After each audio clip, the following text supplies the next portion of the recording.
Name is flame. स्वागत है सभी का एक नई वीडियो में। एंड यस, तुमने टाइटल सही पढ़ा। इस वीडियो में हम स्काई ब्लॉक खेलने वाले हैं। जैसा कि तुम्हें याद ही होगा कि हमारी स्काई ब्लॉक की एक सीरीज भी हुआ करती थी, लेकिन अफसोस सभी को बताया कि उसके साथ क्या हुआ। हाँ भाई, तुमने वर्ल्ड डिलीट कर दिया था और क्या। ओए, और कौन बोल रहा है वर्ल्ड डिलीट किया था? डिलीट नहीं किया था गाइस, वो वर्ल्ड गायब हो गया था, वो भी खुद ही। हमने कुछ नहीं किया था। सच्ची में? झूठ बोलो, बार बार झूठ बोलो। स्काई ब्लॉक में हम एक फ्लोटिंग आइलैंड पर स्पॉन होते हैं और हमें सर्वाइव करने के लिए एक चेस्ट और कुछ सामान मिलता है, जिसका यूज करके हमें गेम में प्रोग्रेस करनी होती है। इसके अलावा स्काई ब्लॉक में और भी काफी सारे डिफरेंट बायोम्स पर बेस्ड आइलैंड्स होते हैं, जहां पर हम डिफरेंट चीजें कलेक्ट कर सकते हैं। इस वीडियो में हमारे 3 मेन टास्क होंगे। पहला, एक सुंदर सा घर बनाना, दूसरा एक आयरन फार्म बिल्ड करना, और तीसरा और फाइनल टास्क होगा एंडी ड्रैगन को मारना। इस वीडियो को बनाने में हमें पिछली सभी 100 डेज से बहुत ज्यादा टाइम लगा है, तो अगर तुम्हें वीडियो जरा सी भी पसंद आए तो लाइक जरूर करना। Let's aim for 80,000 likes. पता नहीं पूरा भी हो पाएगा या नहीं, बट या एंजॉय द वीडियो।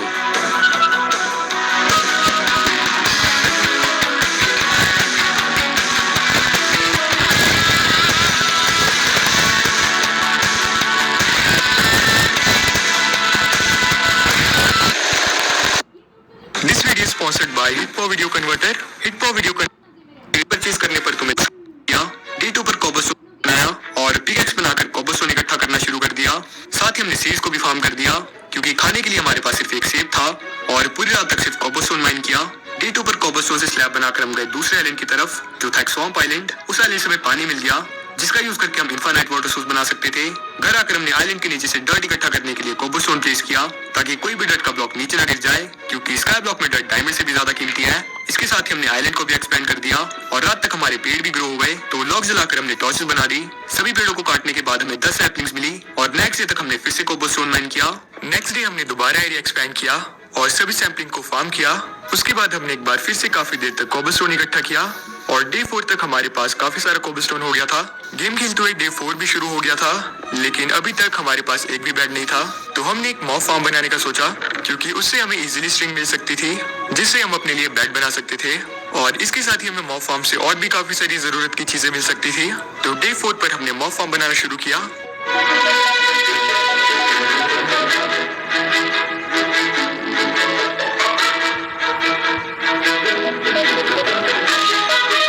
रात को नीचे आते मैं पानी में ही फंस गया। हमारी हंगर बार काफी कम हो गई थी, लेकिन इस आइलैंड की तरह ही हमारी गरीबी भी आसमान में थी, क्योंकि खाने के नाम पर हमारे पास सिर्फ एक वीक थी। कोई मॉब हमें मारे ना मारे, हम भूख से जरूर मर जाएंगे। हम मॉब फार्म पर टॉर्चेस लगाना भूल गए थे, तो थोड़ी देर में ही वहाँ पर बहुत सारे खून के प्यासे प्राणी स्पॉन हो गए। तो हमें मॉब फार्म पर ब्लॉक्स लगाकर उसे बंद करना पड़ा। उसके बाद हमने फिर से पेड़ काटे, और सामने एक जंगल आइलैंड भी था, और आइलैंड से जो पानी गिर रहा था उसमें बहुत सारे चमकीले स्क्विड स्पॉन हो रहे थे। फिर हमने रास्ते में टॉर्चेस लगाई, और थोड़ी देर में ही सुबह हो गई। डे 5 पर हम जंगल आइलैंड पर पहुंचे, जहाँ से हमें तरबूज और कोकोआ सीड्स मिले, और पेड़ काटकर हमें एक जंगल सैपलिंग भी मिली। तो वाटरमेलन से हमने सीड्स बनाए और उन्हें भी फार्म कर दिया। उसके बाद हमने दोबारा मॉब फार्म पर काम चालू किया।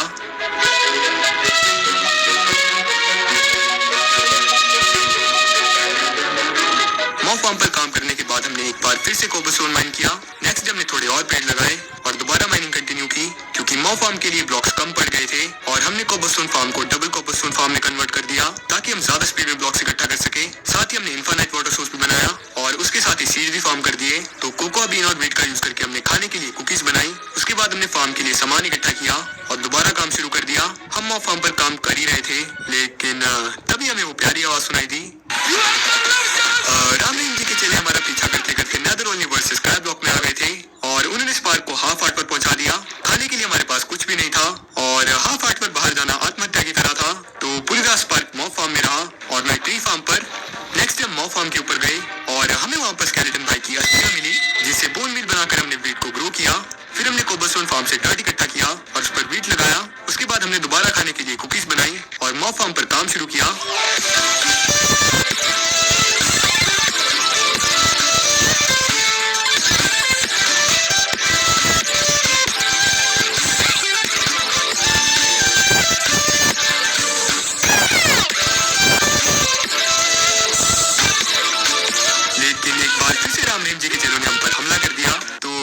उनसे छुप कर रहना पड़ा। हम फिर से मॉब फार्म पर टॉर्चेस लगाना भूल गए थे, और पानी के अंदर त्रिशूल वाले ज़ॉम्बी स्पॉन हो गए थे। उससे फाइट करते हुए हम मरते मरते बचे, लेकिन उन्हें मारकर हमें क्ले और कॉपर मिल गया। मॉब फार्म के अंदर बहुत सारे मॉब स्पॉन हो गए थे, तो हम वापस जाने लगे, लेकिन स्केलेटन भैया को कुछ ज्यादा ही गुस्सा आया था, तो वो हमारा पीछा करते करते फार्म से बाहर ही आ गए। लेकिन जैसे तैसे हमने उन्हें मार ही दिया। साइड में ब्लॉक प्लेस करके हम ऊपर गए, और क्योंकि अंदर बहुत सारे मॉब स्पॉन हो गए थे, तो हमने ऊपर प्लेस किए ब्लॉक्स को हटा दिया ताकि हमें फालतू की मेहनत ना करनी पड़े और वो डे लाइट से ही मर जाए। उसके बाद हमने दोबारा मॉब फार्म पर काम कंटिन्यू किया।